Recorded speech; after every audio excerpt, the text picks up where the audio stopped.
ನಮ್ಮ ನಿಮ್ಮೆಲ್ಲರ ಹೃದಯದಲ್ಲಿ ಅನುಗ್ರಹಪೂರ್ವಕವಾಗಿ ಕುಳಿತಿರ್ತಕ್ಕಂಥ ಸಮಸ್ತ ಗುರು ಪರಂಪರೆಗೆ ವಂದಿಸುತ್ತಾ, ಸಮಸ್ತ ಋಷಿ ಪರಂಪರೆಗೂ ವಂದಿಸುತ್ತಾ, ಈಗಾಗಲೇ ನಾವು ಅಗಸ್ತ್ಯ ಋಷಿಗಳು, ಕಶ್ಯಪ ಋಷಿಗಳು, ಗೌತಮರು, ವಸಿಷ್ಠರು, ಭಾರದ್ವಾಜರು, ಅತ್ರಿ ಋಷಿಗಳು, ಚವನರು, ಮುದ್ಗಲ ಋಷಿಗಳು, ವಿಶ್ವಾಮಿತ್ರರು, ವೇದವ್ಯಾಸರು, ದುರ್ವಾಸ ಮುನಿಗಳು, ಪರಾಶರ ಮಹರ್ಷಿಗಳು ನಾವು ನಮ್ಮ ಯಥಾಯೋಗ್ಯವಾಗಿ ತಿಳಿತಾ ಬರ್ತಾ ಇದ್ದೀವಿ. ಇವತ್ತಿನ ದಿನ ನಾವು ವಾಲ್ಮೀಕಿ ಋಷಿಗಳ ಬಗ್ಗೆ ನಮ್ಮ ಒಂದು ಯಥಾಮತಿಯಾಗಿ ಯಥಾಯೋಗ್ಯತೆಯಾಗಿ ತಿಳಿಯಲು ಒಂದು ಮಹಾನ್ ಸಾಹಸ ಪ್ರಯತ್ನವನ್ನು ಮಾಡೋಣ ಅಂತ ಹೇಳ್ತಾ, ವಾಲ್ಮೀಕಿ ಅಂದ ತಕ್ಷಣ ನಮ್ಮ ಮನಸ್ಸಿಗೆ ಬರೋದು ಯಾರು ರೀ? ರಾಮಾಯಣ ನಮ್ಮ ಒಂದು ಮನಸ್ಸಿಗೆ ಬರೋದು. ಅದರಿಂದ ರಾಮಾಯಣ ಹೇಗೆ ವೇದವ್ಯಾಸರು ಮಹಾಭಾರತವನ್ನು ರಚನೆ ಮಾಡ್ತಾರೆ, ರಚನೆಕಾರರೂ ಅವರೇ ಆಗಿದ್ದಾರೆ, ಅದರಲ್ಲಿ ಒಂದು ಪಾತ್ರವೂ ಅವರೇ ಆಗಿದ್ದಾರೆ. ಹಾಗೆ ವಾಲ್ಮೀಕಿಗಳು ಅಷ್ಟೇ ರೀ, ರಚನೆ ಮಾಡಿದ್ದಾರೆ ರಾಮಾಯಣವನ್ನು, ಅದರಲ್ಲೂ ಅವರು ಒಂದು ಪಾತ್ರವನ್ನು ವಹಿಸಿದ್ದಾರೆ ಅಂತ ನಾವು ತಿಳಿಬೇಕು.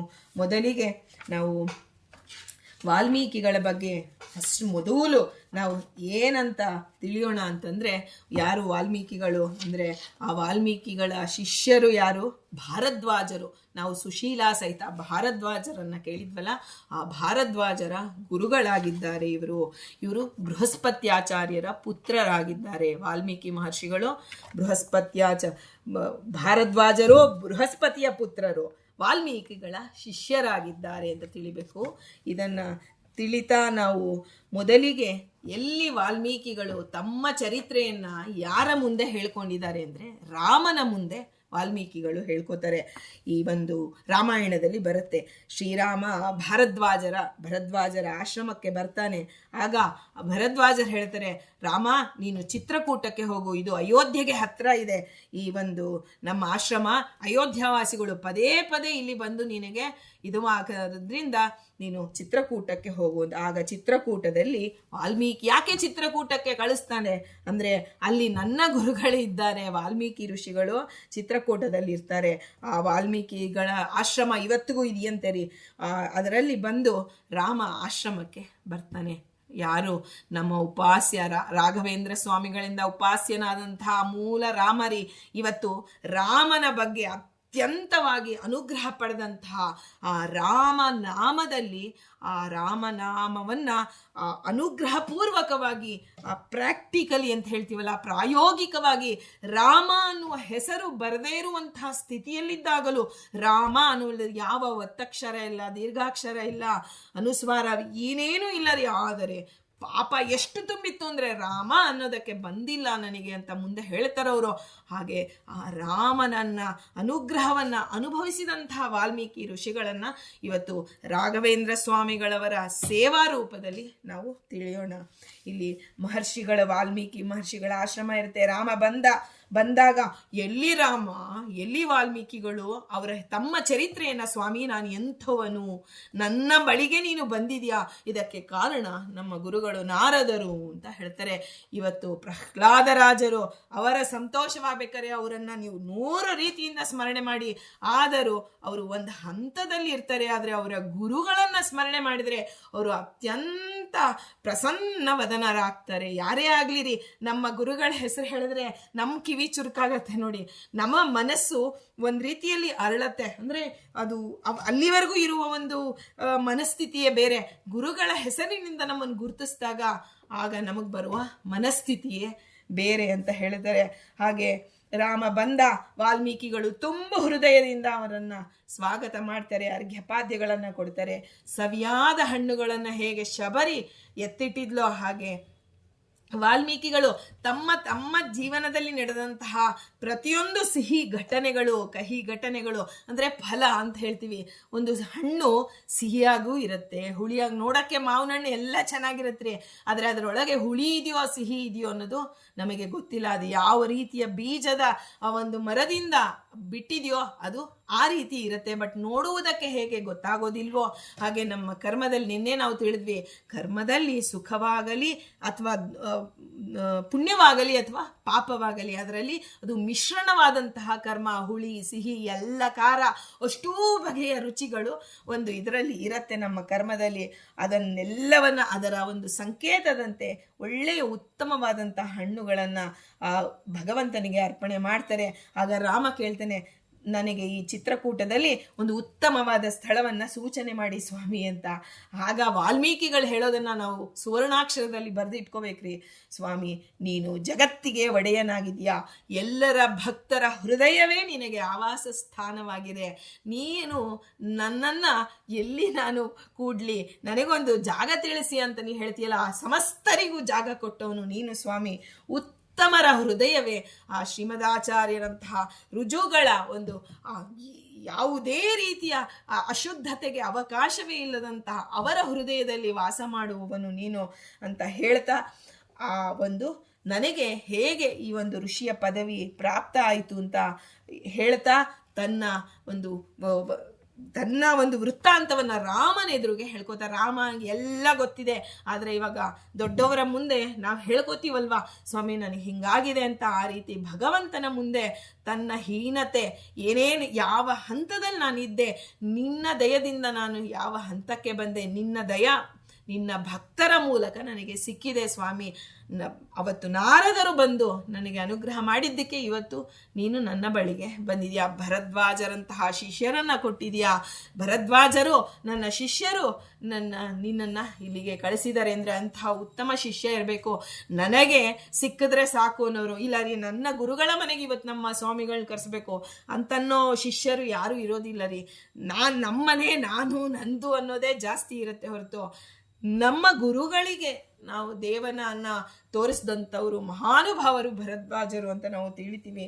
ವಾಲ್ಮೀಕಿಗಳು ಅವ್ರು ಹೇಳ್ತಾರೆ, ನಾನು ಜನ್ಮಾಂತರದಲ್ಲಿ ಬೇಡನಾಗಿದ್ದೆ. ಆ ಬೇಡನಾಗಿದ್ದಾಗ ನನಗೂ ಹೆಂಡತಿ ಮಕ್ಕಳು ಎಲ್ಲ ಪರಿವಾರ ಎಲ್ಲವೂ ಇತ್ತು. ಆ ಎಲ್ಲ ಜೀವನ ನಿರ್ವಹಣೆಗಾಗಿ ನಾವು ಕಾಡಿನಲ್ಲಿ ವಾಸ ಮಾಡ್ತಿದ್ವಿ. ಕಳ್ಳರ ಜೊತೆ ಸೇರಿಬಿಟ್ಟೆ. ಕ್ರಮೇಣ ಅದೇ ವೃತ್ತಿ ನನಗೂ ಬಂದುಬಿಡ್ತು. ಬೇಡನ ವೃತ್ತಿ ಹಾಗೂ ಕಳ್ಳನ ವೃತ್ತಿ ಎರಡೂ ಸೇರ್ತು. ಎರಡೂ ಅಧರ್ಮಗಳೇ. ಆದರೆ ಒಂದು ಅಧರ್ಮ ಅಲ್ಲ ಸ್ವಾಮಿ, ಅಧರ್ಮದ ಸಮ್ಮಿಲನದಿಂದ ನನ್ನ ಜೀವನ ನಡೀತಿತ್ತು. ಧನಸ್ಸು ಬಾಣ ಎಲ್ಲವನ್ನ ನಾನು ಇಟ್ಕೊಂಡು ಪ್ರಾಣಿಗಳಿಗೆ ನಾನು ಯಮನಂತೆ, ನನ್ನ ವಾಸನೆ ಬಂದರೆ ಪ್ರಾಣಿಗಳು 2 ಮೈಲಿ ಆಚೆ ಓಡೋಗೋವು. ಎಲ್ಲಿ ಆ ಬೇಡನ ವಾಸನೆ ಅಂತೀವಿ. ಈಗ ನಮ್ಮ ಮನೆಗೆ ನಮ್ಮ ಮಗು ಬಂತು ಅಂದರೆ ನನ್ನ ಮಗಳೇ ಬಂದಿದ್ದು ಅಂತ ನಾನು ಹೆಂಗೆ ಹೇಳ್ತೀನಲ್ಲ, ನಮಗೆ ಗೊತ್ತಾಗುತ್ತೆ ಗೇಟ್ ಹೆಂಗೆ ತೆಗಿತಾರೆ, ಯಾವ ಫೋರ್ಸಲ್ಲಿ ತೆಗಿತಾರೆ, ಗಾಡಿ ಹೆಂಗೆ ನಿಲ್ಲಿಸ್ತಾರೆ, ನಮ್ಮ ಅಪ್ಪನೇ ಬಂದರು ನಮ್ಮ ಅಮ್ಮನೇ ಬಂದರು ಅಂತ ನಾವು ಹೇಗೆ ಹೇಳ್ತೀವೋ ಹಾಗೆ ಪ್ರಾಣಿಗಳಿಗೆ ಬೇಡ ಬಂತು ಅಂದರೆ ಇವನು ಬಂದರೆ ನಾನು ಇವತ್ತು ಸತ್ತೆ ಅಂತಲೇ ಅಂದ್ಕೊಂಡು ಆಹಾರವನ್ನು ಬಿಟ್ಟು ಓಡೋಗ್ತಿತ್ತು ಅಂತ ಹೇಳ್ತಾರೆ. ಆಗ ಒಂದು ಸಲ ನಮ್ಮ ಒಂದು ಕಾಡಿಗೆ ಒಬ್ಬ ಸೂರ್ಯನಂತೆ, ಕಾಡಲ್ಲಿ ಅಂಥ ಬೆಳಕು ಇರೋದಿಲ್ಲ ರೀ, ಯಾಕೆಂದರೆ ಒತ್ತಾಗಿ ಬೆಳೆದಿರುವಂತಹ ಕಾಡು, ಅಲ್ಲಿ ಸೂರ್ಯನ ಕಿರಣ ಪ್ರವೇಶ ಆಗೋಕ್ಕೆ ಜಾಗವೇ ಇರಲ್ಲ. ಅಂಥದ್ದು ಸೂರ್ಯನೇ ಬಂದನೇನೋ ನಮ್ಮ ಕಾಡಿಗೆ ಅನ್ನೋ ರೀತಿಯಲ್ಲಿ ಅಂಥ ತೇಜೋಪುಂಜರಾದಂತಹ ಒಬ್ಬ ವ್ಯಕ್ತಿಗಳು ಬರ್ತಾ ಇದ್ರು.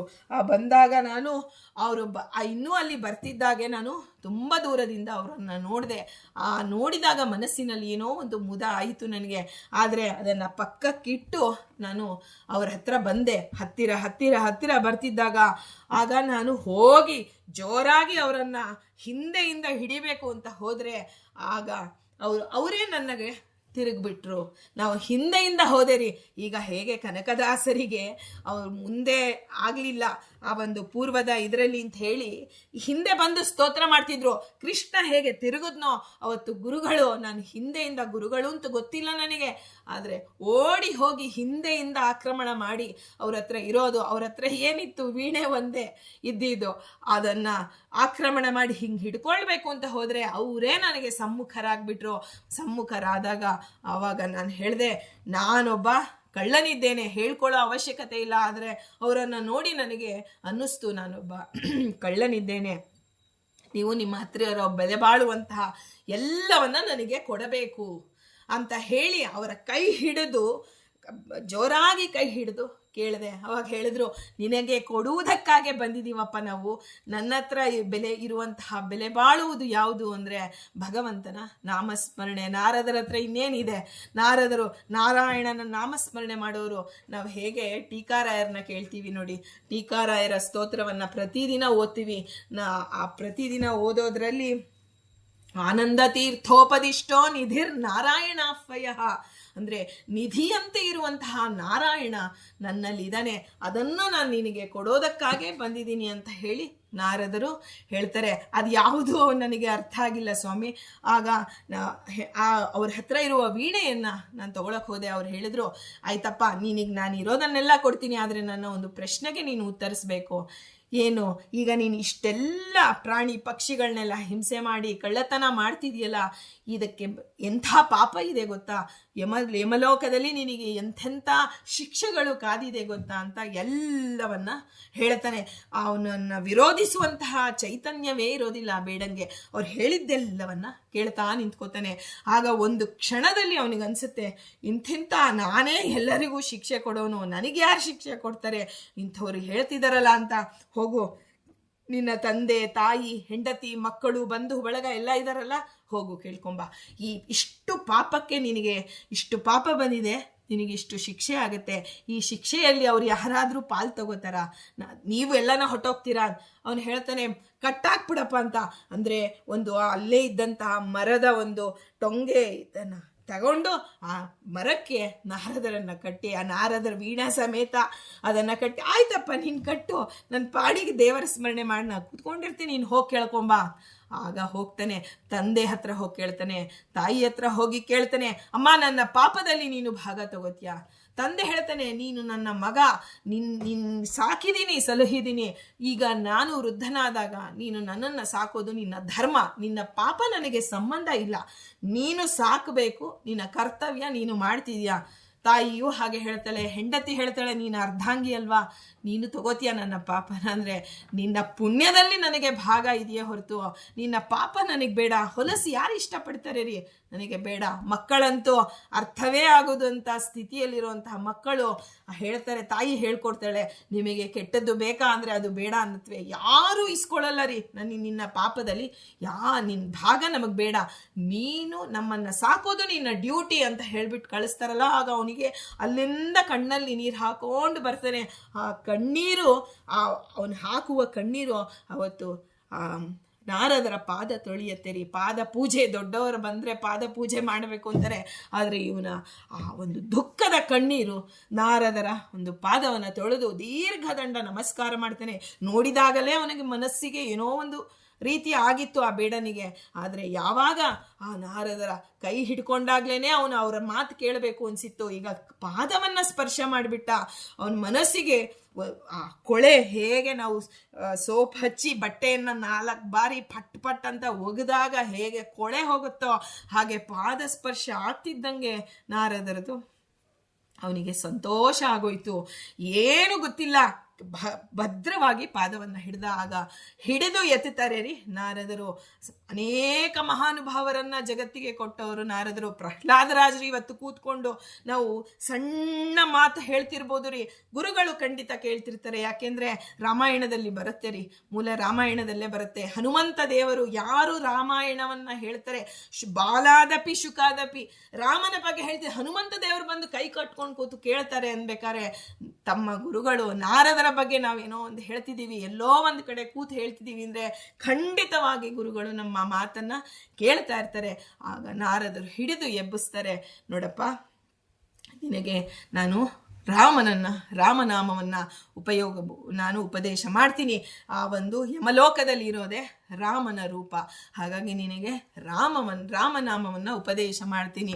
ರಾಮ ಅಂತ ಹೇಳ್ಕೊಡಕ್ಕೆ ಹೋದರೆ ಆ ರಾಮ ಅನ್ನುವ ಶಬ್ದ ಬಾಯಲ್ಲಿ ಬರಲಿಲ್ಲ. ಬರೀ ಸ್ಮರಣೆ ಅಲ್ಲ ರೀ, ಶಬ್ದವೇ ಬರಲಿಲ್ಲ. ಆಗ ನಾರದರು ಒಂದು ಉಪಾಯ ಮಾಡ್ತಾರೆ.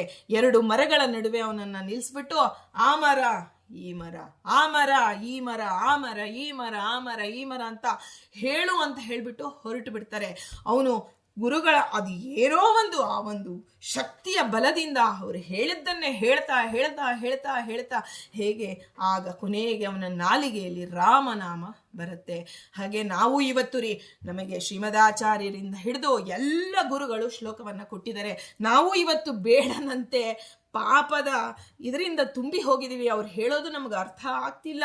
ಆದರೂ ಅವತ್ತು ಆ ಮರ ಈ ಮರ, ಆ ಮರ ಈ ಮರ, ಆ ಮರ ಈ ಮರ, ರಾಮ ರಾಮ ರಾಮ ಗೊತ್ತಿಲ್ಲದಂತೆ ಅವನಿಗೆ ಬಂತೋ ಹಾಗೆ ಗೊತ್ತಿಲ್ಲದಂತೆ ನಮಗೂ ಅದರ ಅರ್ಥಾನುಸಂಧಾನ ಖಂಡಿತವಾಗಿ ಬರುತ್ತೆ. ಆ ನಂಬಿಕೆ ಇಟ್ಟು ನಮ್ಮ ನಿತ್ಯದ ಜೀವನವನ್ನು ಮಾಡೋಣ ಅಂತ ಹೇಳ್ತಾ, ನಾರದರು ಅವತ್ತು ಅಷ್ಟು ರಾಮ ಬಂತು, ಆ ರಾಮ ಶಬ್ದ ಅವನ ಬಾಯಿಂದ ಬಂದಾಗ ಗುರುಗಳು ಅನುಗ್ರಹ ಮಾಡಿ ಹೋಗ್ಬಿಟ್ಟಿದ್ರು. ಹಾಗಾಗಿ ಆ ಅರ್ಥಾನುಸಂಧಾನ ಅವನ ತಲೆಯಲ್ಲಿ ಶಾಶ್ವತವಾಗಿ ಉಳಿತು, ಹೃದಯಕ್ಕೆ ಬಂತು. ಅಲ್ಲಿ ಕೂತು ತಾನು ಎಲ್ಲವನ್ನ ತ್ಯಜಿಸಿ, ತನ್ನ ಹಳೆಯ ವಸ್ತ್ರಗಳನ್ನೆಲ್ಲ ತ್ಯಜಿಸಿ ಸಾತ್ವಿಕ ವಸ್ತ್ರಗಳನ್ನು ಇಟ್ಟುಕೊಂಡು ಆ ಒಂದು ನದಿಯಲ್ಲಿ ಸ್ನಾನ ಮಾಡಿ ತಪಸ್ಸಿಗೆ ರಾಮನ ಒಂದು ಇದಕ್ಕೆ ಕೂತ್ಕೋತಾನೆ. ಆ ಬೇಡ ಕೂತ್ಕೊಂಡು ಆ ಎಷ್ಟು ವರ್ಷಗಳ ಕಾಲ ಕೂತ್ಕೋತಾನೆ ಅಂದರೆ ಹುತ್ತವೇ ಬೆಳೆದು ಹೋಗುತ್ತೆ. ಹುತ್ತ ಬೆಳೆದು ಹಾವೆಲ್ಲ ವಾಸ ಮಾಡಕ್ಕೆ ಶುರು ಮಾಡುತ್ತೆ. ಅಂತ ಹುತ್ತ ಬೆಳೆದು ಆಮೇಲೆ ಎಷ್ಟೋ ವರ್ಷಗಳಾಗತ್ತೆ. ನಾರದರು ಆ ಪರಿಪಾಕವನ್ನು ತಾವು ಉಪದೇಶ ಮಾಡಿದ ರಾಮನಾಮದ ಪರಿಪಾಕ ಆಯಿತು ಅಂದಾಗ ಅವರೇ ಮತ್ತೊಮ್ಮೆ ಬಂದು ವಾಲ್ಮೀಕಿ ಎದ್ದು ಬಾ ಅಂತ ಕರೀತಾರೆ. ಅಂದರೆ ವಲ್ಮೀಕ ಅಂತಂದರೆ ಹುತ್ತ ಅಂತ.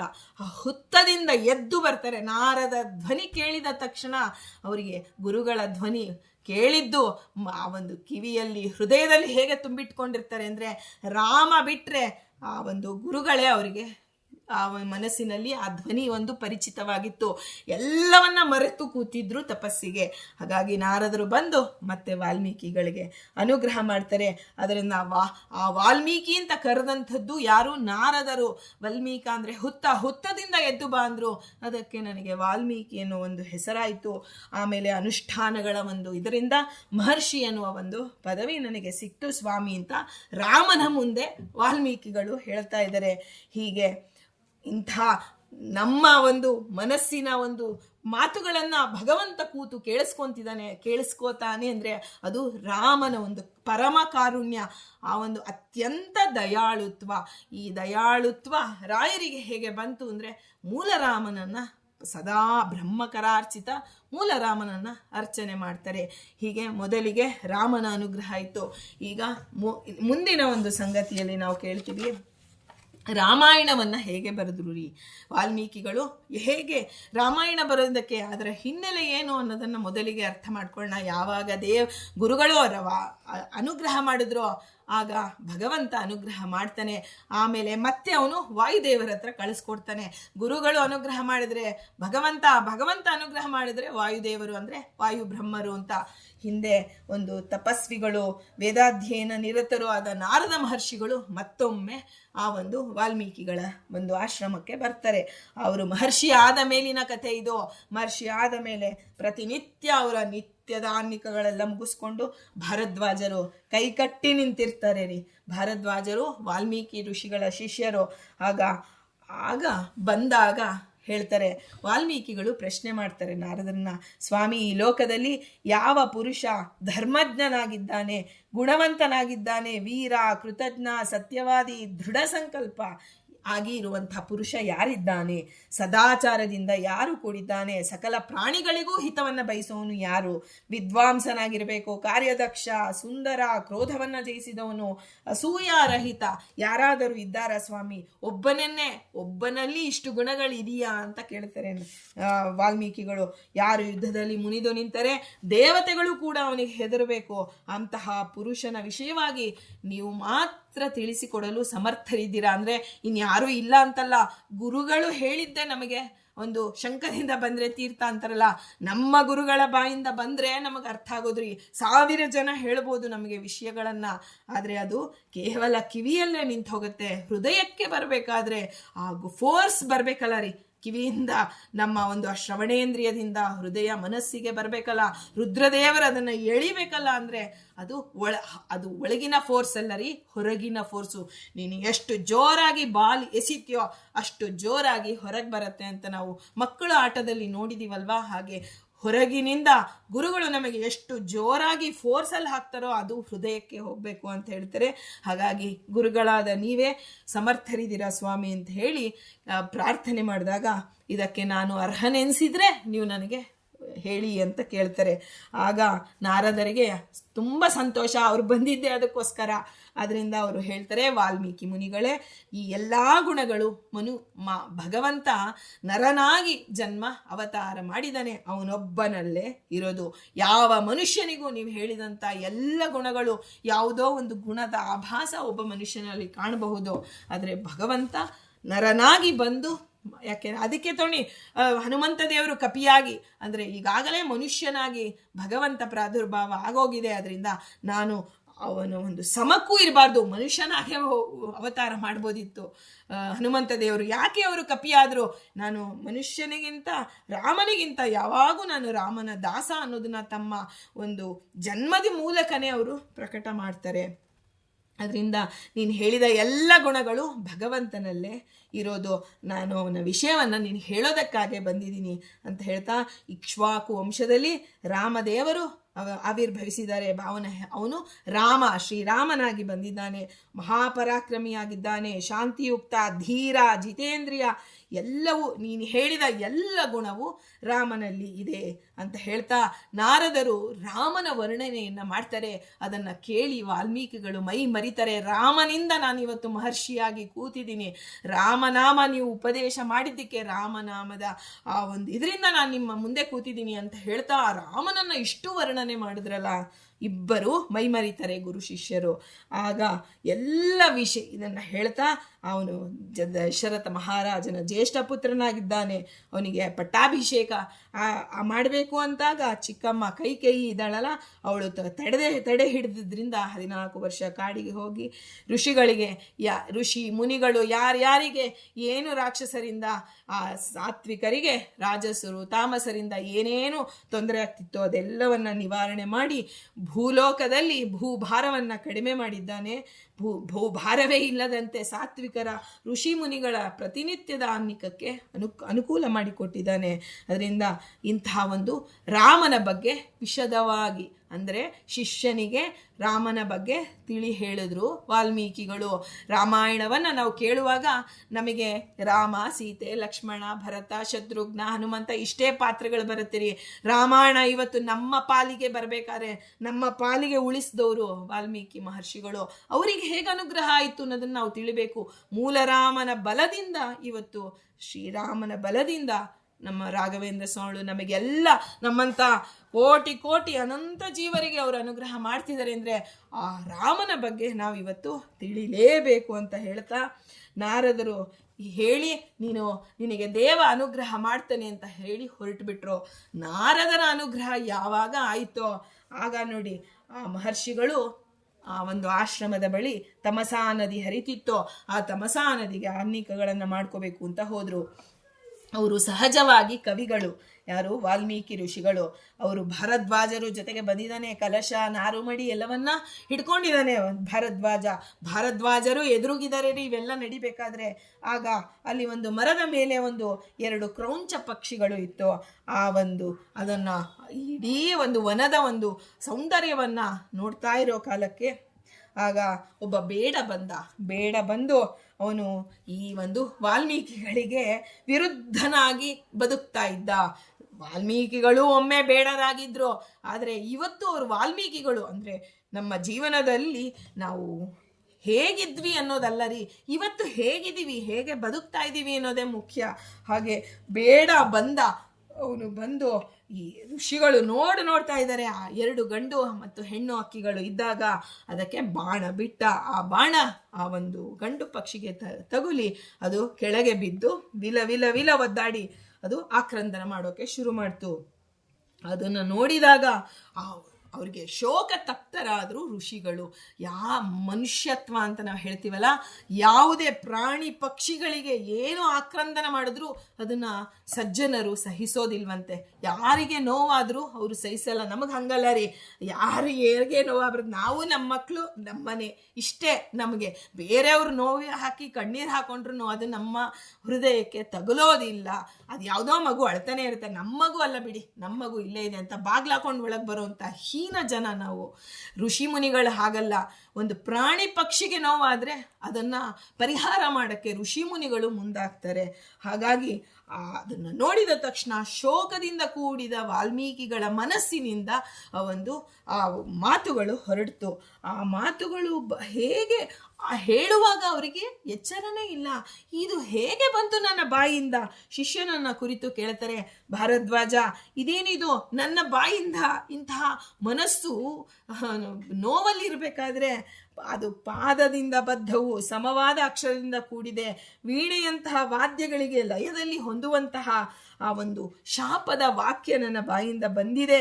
ಈ ಶೋಕದಲ್ಲಿ ನನ್ನಿಂದ ಹೇಳಲ್ಪಟ್ಟ ಈ ಛಂದೋಬದ್ಧ ರಚನೆ ಇನ್ನು ಮುಂದೆ ಶ್ಲೋಕವೆಂದೇ ಪ್ರಸಿದ್ಧವಾಗಲಿ. ನಾವು ಹೇಳ್ತೀವಲ್ಲ, ನಾವು ಗುರುಗಳ ಶ್ಲೋಕ ಹೇಳ್ತೀವಿ ಅಂತ, ಶ್ಲೋಕ ಅನ್ನುವ ಹೆಸರು ಹೇಗೆ ಬಂತು? ವಾಲ್ಮೀಕಿಗಳು ಕೊಟ್ಟಿದ್ದು ಶ್ಲೋಕ ಅಂತ.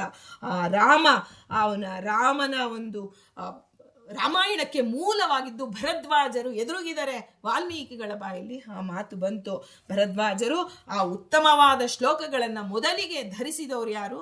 ಸುಶೀಲಾ ಸಹಿತ ಭರದ್ವಾಜ ಮುನಿಗಳು. ಅವರನ್ನ ನಾವು ರಾಮಾಯಣ ಓದುವಾಗ ಇವತ್ತು ವಿಶೇಷವಾಗಿ ರಾಮನ ಉಪಾಸಕರ ಒಂದು ಆರಾಧನೆಯ ದಿವಸ ಭರದ್ವಾಜರನ್ನ ನಾವು ನೆನೆಯಲೇಬೇಕು, ವಾಲ್ಮೀಕಿಗಳನ್ನ ನೆನೆಯಲೇಬೇಕು.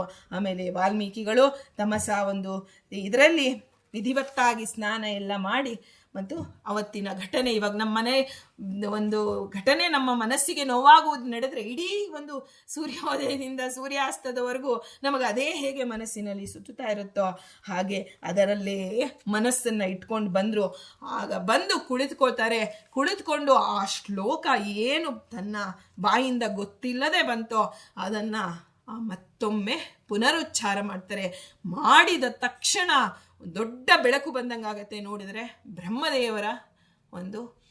ಬ್ರಹ್ಮದೇವರ ಆ ಸಾಕ್ಷಾತ್ಕಾರ ಅಂತ ಹೇಳ್ತೀವಲ್ಲ, ಬ್ರಹ್ಮದೇವರು ಕಾಣಿಸ್ಕೊಳ್ತಾರೆ. ಎಲ್ಲ ಕಡೆ ಇದ್ದಾರೆ ರೀ ಭಗವಂತ, ಹರಿವಾಯು ಗುರುಗಳು ಎಲ್ಲ ಕಡೆ ಇದ್ದಾರೆ. ನಮಗೆ ಕಾಣಿಸಿಕೊಳ್ಳೋದನ್ನ ಪ್ರಾದುರ್ಭಾವ ಅಂತ ಹೇಳ್ತೀವಿ. ಬ್ರಹ್ಮದೇವರು ಕಾಣಿಸ್ಕೋತಾರೆ.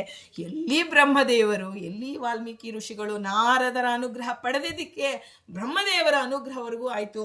ಹಿಂದೆ ನೋಡಿ, ಆ ಒಂದು ಬ್ರಹ್ಮದೇವರು ಬಂದಾಗ ಅಲ್ಲಿ ಸುತ್ತಮುತ್ತ ಎಲ್ಲ ಋಷಿಮುನಿಗಳು ಬಂದರು. ಎಲ್ಲ ಋಷಿಮುನಿಗಳಿಗೆ ಜ್ಞಾನದ ದೃಷ್ಟಿ ಗೋಚರ ಆಯಿತು. ಎಲ್ಲರೂ ಬಂದರು. ಎಲ್ಲರೂ ಸೇರಿ ಅರ್ಘ್ಯ ಪಾದ್ಯ ಪೀಠ ಎಲ್ಲವನ್ನ ಸಮರ್ಪಣೆ ಮಾಡಿ ಬದ್ಧಾಂಜಲಿಯಿಂದ ಎಲ್ಲ ಋಷಿಮುನಿಗಳು ನಿಂತ್ಕೊಂಡಿದ್ದಾರೆ. ಆಗ ಬ್ರಹ್ಮದೇವರು ಆದೇಶ ಮಾಡ್ತಾರೆ.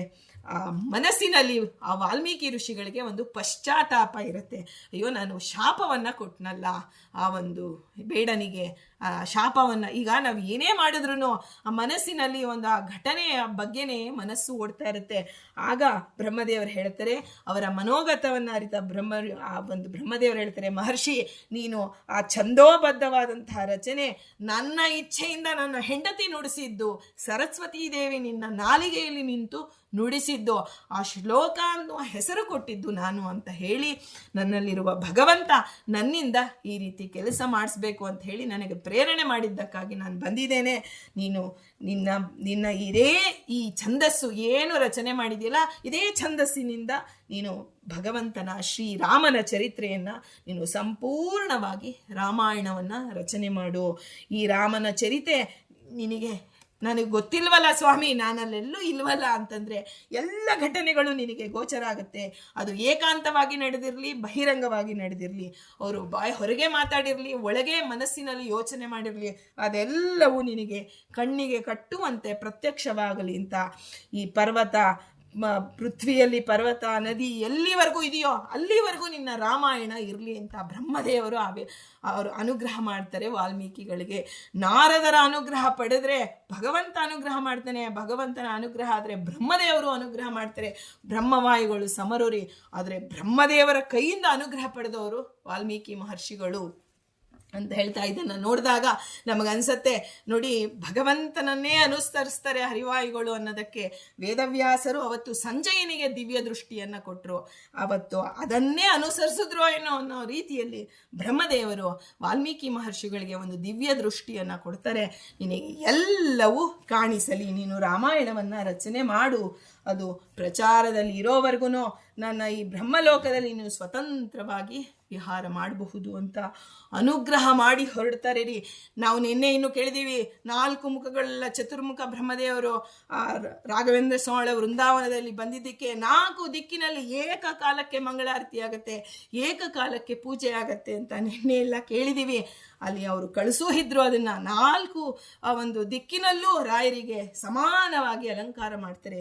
ಅಂದರೆ 4 ಚತುರ್ಮುಖ ಬ್ರಹ್ಮದೇವರು, 4 ಮುಖವುಳ್ಳ ಬ್ರಹ್ಮದೇವರಿಗೆ 4 ಆ ಒಂದು ಕಿರೀಟವನ್ನು ಇಡ್ತಾರಲ್ಲ, ಆ ರೀತಿ ಆ ಕಿರೀಟಗಳನ್ನು ಬದಲಾಯಿಸ್ಕೊಂಡ್ರು ಅಂತ ಶ್ರೀನಿವಾಸ ಕಲ್ಯಾಣದಲ್ಲಿ ಕೇಳ್ತೀವಿ. ಒಂದೊಂದು ತಲೆಗೆ ಒಂದೊಂದು ರೀತಿಯ ಕಿರೀಟ ಹಾಕೊಂಡ್ರಂತೆ ಬ್ರಹ್ಮದೇವರು ಶ್ರೀನಿವಾಸನ ಮದುವೆ ಬರೋ ಕಾಲಕ್ಕೆ.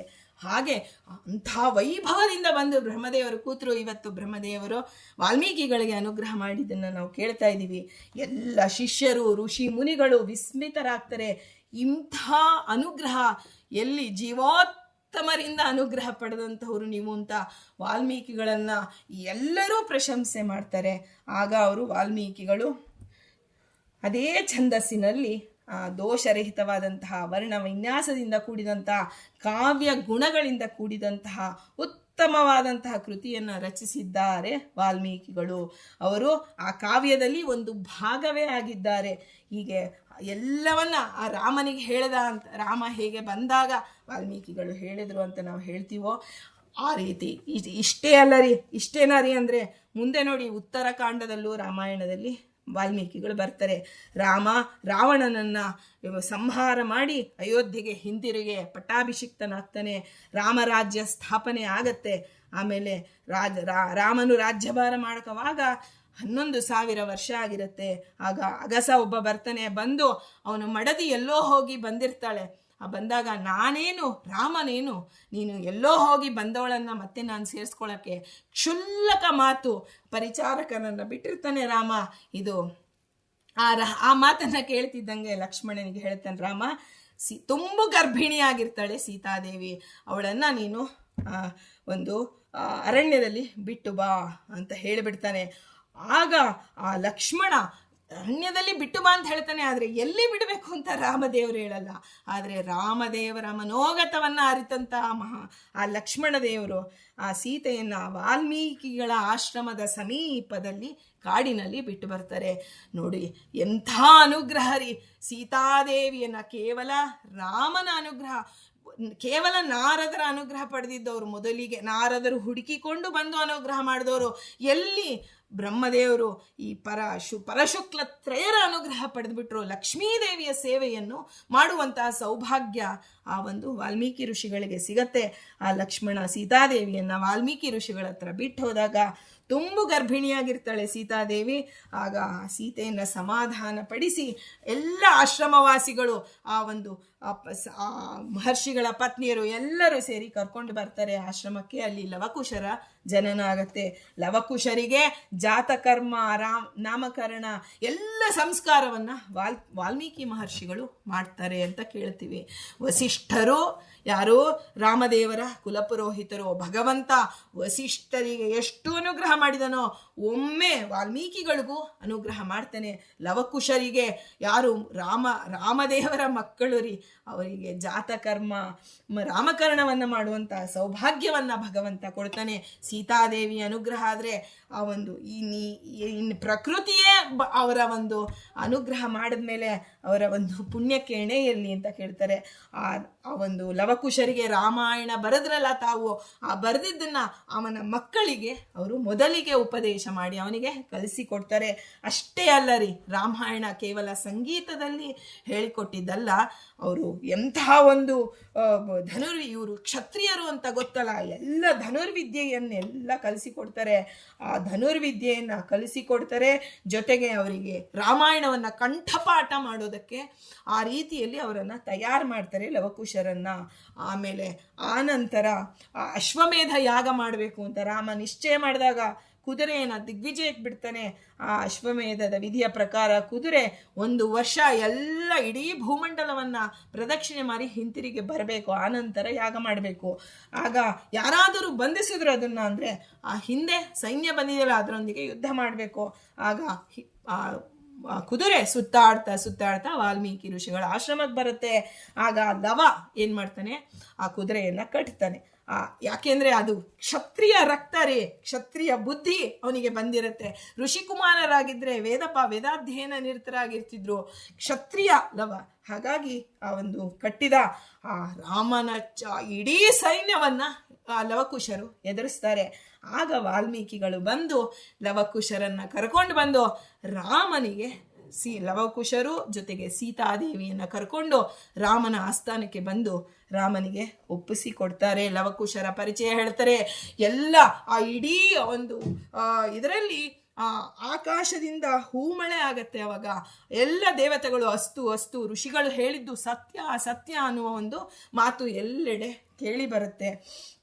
ಇಂತಹ ಆ ಲವಕುಶರ ಕೈಯಲ್ಲಿ ಸೀತಾರಾಮರ ಮುಂದೆ ರಾಮಾಯಣವನ್ನ ಆ ಒಂದು ಹಾಡಿಸಿದಂಥ ಪ್ರತಿಯೊಬ್ಬರು ಹಾಡುಗಾರರು ಅಂತ ಯಾರಿದಾರೋ ಪ್ರಪಂಚದಲ್ಲಿ ಎಲ್ಲರೂ ವಾಲ್ಮೀಕಿ ಋಷಿಗಳು ಬರೆದಂತಹ ರಾಮಾಯಣವನ್ನ ಅದು ಕಲಿತುಕೊಳ್ಳಲೇಬೇಕು. ಅಂತಹ ಸೌಂದರ್ಯ ಯುದ್ಧವನ್ನ ಯಾವುದೋ ಕವಿ ಕಲ್ಪನೆಯಿಂದ ಬರೆದಿದ್ದಲ್ಲ, ಬ್ರಹ್ಮದೇವರ ಅನುಗ್ರಹ ಪಡೆದು ಅದನ್ನ ಬರೆದು ರಾಮ ಸೀತೆಯರ ಮುಂದೆ ಅದನ್ನ ಲವಕುಶರಿಂದ ಹಾಡಿಸಿದಂತಹ ಕೀರ್ತಿ ಎಲ್ಲ ಗುರುಗಳು ಅಪೇಕ್ಷೆ ಪಡುವಂತಹ ಇಂತಹ ಸತ್ಕೀರ್ತಿಯನ್ನ ವಾಲ್ಮೀಕಿಗಳಿಗೆ ಭಗವಂತ ಕೊಟ್ಟಿದ್ದಾನೆ ರಾಮ. ಇದಕ್ಕೆ ಮೂಲ ಕಾರಣ ನಾರದರು, ನಮ್ಮ ಬಿಂದುವಿನ ಗುರುಗಳು.